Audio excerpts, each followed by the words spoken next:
Pemirsa, dalam waktu beberapa jam lagi, Presiden Prabowo Subianto akan berpidato di forum debat umum sidang ke-80 Majelis Umum Perserikatan Bangsa-Bangsa PBB. Sebelumnya, Presiden Prabowo telah menegaskan komitmen Indonesia terhadap solusi dua negara untuk membawa perdamaian di Palestina. Kami akan membahasnya bersama dengan Dewan Pakar BPIP Bidang Strategi Hubungan Luar Negeri yang juga merupakan mantan Dubes LBBP RI untuk Republik Austria merangkap PBB, Bapak Darmansyah Jubala. Selamat sore Pak Darmansyah. Selamat sore Mbak Sylvia.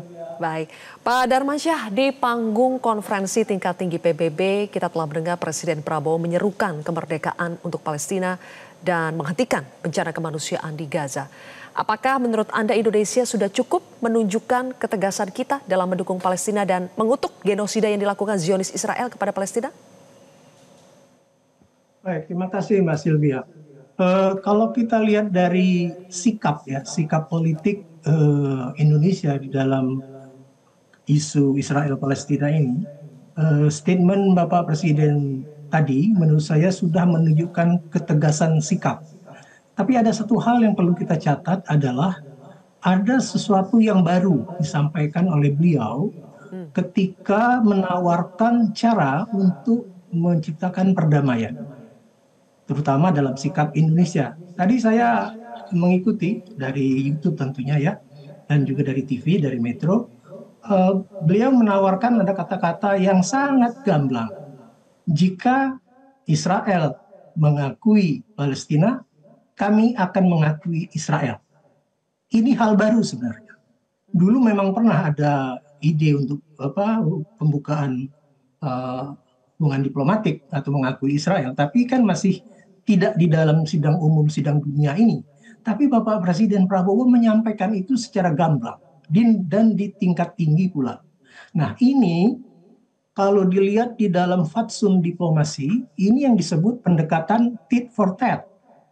Kalau dalam bahasa gaulnya itu ente jual ane beli kan, gitu kira-kira. Nah jadi kalau dia mengakui Israel mengakui Palestina, kita akan dengan cepat mengakui Israel. Dan ini akan menjadi snowballing bagi negara-negara yang selama ini belum ada hubungan diplomatik. Saya kira itu adalah entry point yang baik untuk memulai negosiasi atau apapun namanya dalam membuat resolusi yang permanen terhadap konflik Israel dan Palestina ini. Jadi ada hal baru, istilahnya pendekatan tit for tat, secara gamblang disampaikan. Nah, inilah yang menurut saya signifikansi dari statement Bapak Presiden hari ini, tadi siang ya. Tadi pagi. Begitu Mbak Sylvia. Baik. Pak Darmansyah menilai ini adalah signifikansi, tetapi mungkin masih banyak yang belum paham ya Pak, terutama di dalam negeri, seberapa positif dampak dari pernyataan Pak Presiden tadi. Apakah itu juga akan membuat ini menjadi progresif begitu ya? Bagaimana negara-negara lain, ada 151 total negara yang bergabung dalam PBB sudah menyatakan pengakuannya terhadap kemerdekaan Palestina. Apakah ini juga akan semakin mempercepat upaya negara-negara ini untuk menghentikan genosida yang dilakukan Israel di Gaza? Ada dua sisi yang harus kita lihat. Yang pertama adalah dukungan internasional. Dukungan internasional up to now itu sampai sudah 156 dari 193 negara. Itu artinya 80%. Banyak banget loh itu.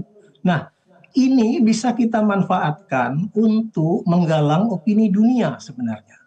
Nah, sekarang masalahnya adalah siapa yang akan mendorong pembentukan opini dunia ini.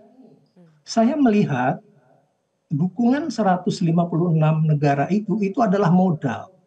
Modal bagi negara-negara yang selama ini ingin perdamaian di Israel untuk menggulirkan inisiatif perdamaian. Sebab kalau kita lihat dengan 156 ini, hanya tinggal berapa negara barat ya, ada 4 atau berapa, 7 yang belum mengakui. Kalau ini kita gulirkan sebagai exercise pembentukan opini dunia, itu akan memberikan dampak yang sangat positif terhadap opini dunia. Kita bisa boleh ingat waktu perang Vietnam, Mbak Sylvia. Siapa sangka Vietnam mau menang? Ya boleh kita bilang 60% adalah patriotisme rakyat Vietnam sendiri yang begitu gegap gempita melawan penjajahan. Tetapi para akademisi melihat 40%-nya adalah tekanan dunia. Tekanan dunia tidak saja oleh negara-negara di dunia, tetapi juga di kalangan masyarakat domestik Amerika sendiri.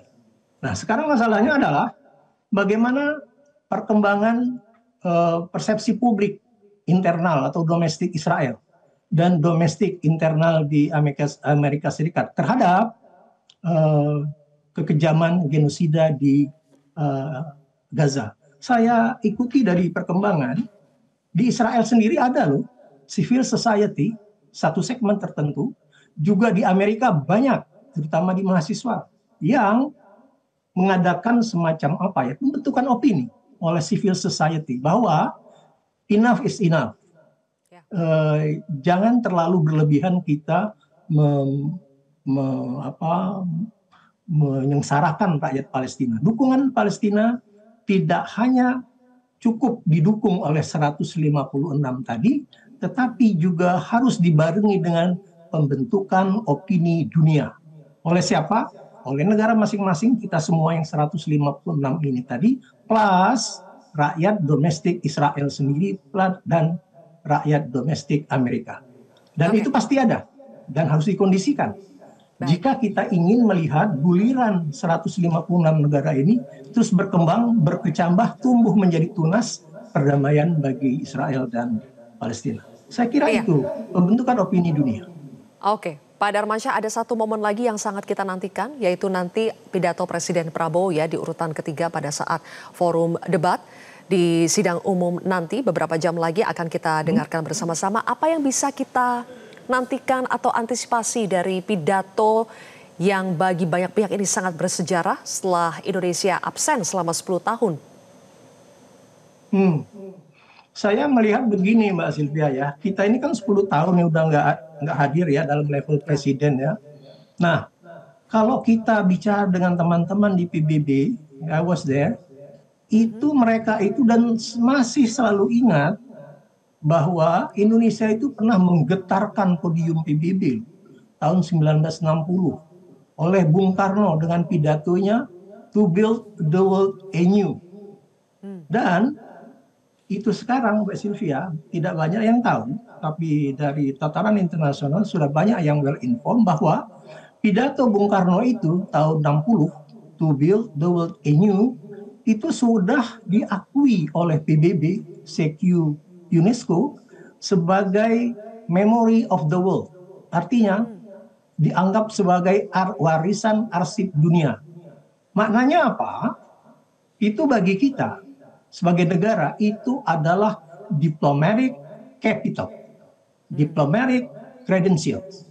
Dunia percaya bahwa nilai-nilai luhur, moral and ethic platform yang disampaikan oleh Bung Karno pada saat pidato di PBB tahun 60 itu berisi nilai-nilai moral dan etika dalam how to conduct foreign policy. Dan itu tidak lain adalah Pancasila yang beliau sampaikan. Dan itu ternyata, ini saya terharu banget mendengar kabar 2 tahun yang lalu. Bulan Mei tahun 2023, bahwa pidato itu diakui, direcognize, being acknowledged oleh UNESCO sebagai warisan arsip dunia. Jadi terbuka untuk dipelajari oleh seluruh dunia. Nah, apa yang dibawa oleh pidato Bung Karno itu isinya adalah diplomasi yang berbasiskan nilai. Ini agak beda nih Mbak Sylvia. Kan diplomasi itu selalu dikaitkan dengan hard power, dikaitkan dengan power exercise, cash and carry exercise, cash and carry diplomacy. Saya kasih ini, saya dapat apa. Tetapi dengan pidato Bung Karno di PBB tentang Pancasila, Bung Karno memperkenalkan, menginspirasi dunia bahwa dunia ini tidak akan selesai hanya dari pertarungan ideologis ataupun militer. tetapi dengan nilai-nilai luhur yang disebut moral and ethic. Dan kredensialnya ada di kita. Diplomatic capitalnya ada di kita. Apa itu? Pengakuan UNESCO terhadap pidato Bung Karno itu dan sudah dianggap sebagai warisan dunia. Why don't we then untuk mengkapitalize diplomatic capital ini untuk mempengaruhi dunia, memberikan inspirasi ke dunia bahwa hubungan antar negara bisa dilakukan melalui value-based diplomacy, yaitu diplomasi yang berbasiskan nilai. Dan ini tinggal kita bersama teman-teman kita yang satu ide di dalam gerakan non-blok. Kita adakan semacam reinkarnasi, revival of to build the world anew. Jadi menurut saya itu yang perlu kita adakan semacam apa ya? Perenungan kembali. To what extent we achieve our goals since Pak Bung Karno menyampaikan pidato itu. Ini diplomatic credentials, diplomatic capital yang have to be capitalized by Indonesian government. Betul. Jadi kita sudah punya, kita sudah punya diplomatic capital yang begitu luar biasa, warisan dari Presiden pertama kita Bung Karno. Kali ini Pak Darmansyah, dengan semakin kompleksnya permasalahan yang sedang dihadapi oleh Indonesia dan dunia, apakah menurut Anda justru pidato Presiden Prabowo nanti akan semakin bisa punya modal kapital bahkan melampaui yang sebelumnya? Saya kira bisa banget. Sebab apa? Karena begini, kita selalu bertanya, apa iya sih pidato Bung Karno itu masih relevan untuk diangkat lagi? Andainya.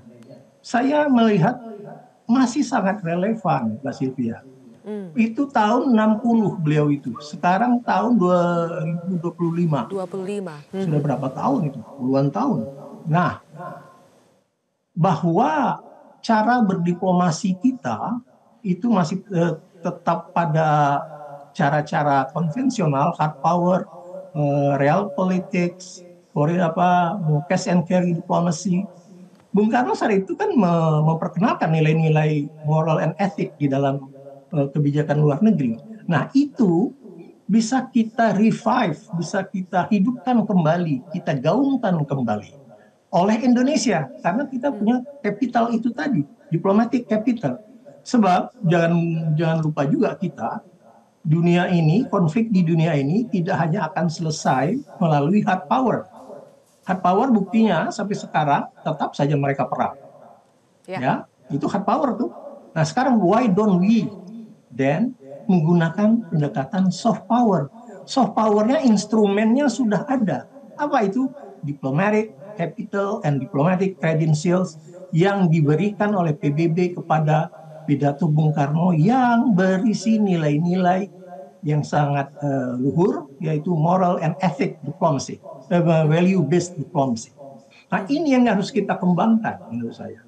Kita adakan pendekatan baru oleh Indonesia sebagai revival dari embrio tahun-tahun 55 Asia Afrika. Itu kan semuanya value-based diplomacy semua ya. Diplomasi yang berbasis nilai kemandirian, anti kolonialisme, kedaulatan, itu semua value-based diplomacy. Kemudian berlanjut dengan pidato Bung Karno tahun 60. Berlanjut lagi tahun 61 oleh GNB. Dan sekarang ada forum yang namanya Global South. Ini forum yang sangat proper, yang sangat cocok untuk kita gunakan, membangun opini dunia, memberikan inspirasi dunia dengan diplomatic capital yang sudah kita punya. Apa itu? Pengakuan PBB terhadap pidato to build the world anew. Ini kita revive, sehingga terjadilah revival terhadap diplomasi yang berbasis nilai tadi. Siapa tahu dunia akan ngangguk-ngangguk, akan ya betul ya. Kalau kita sadarkan dunia ini, seperti perang Vietnam tahun 70-an itu, rakyat Amerika sendiri menyadari bahwa sebenarnya nggak boleh. Dari naluri kemanusiaan nggak boleh. Dari segi kemanusiaan, value-based diplomasi nggak benar ini. Nggak bakal selesai. Mulailah timbul kesadaran, mulailah ada tekanan ke Amerika. Yes. Nah, kalau itu di formula itu seperti itu kita gunakan melalui diplomatic capital tadi, Indonesia menginisiate suatu pertemuan global, whatsoever lah namanya, ajak teman-teman yang 156 tadi, yuk kita gaungkan value-based diplomacy. Siapa tahu akan menyadarkan dunia.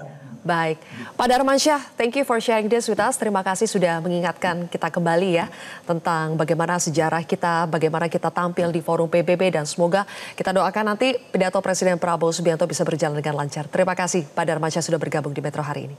Download Metro TV Extend sekarang.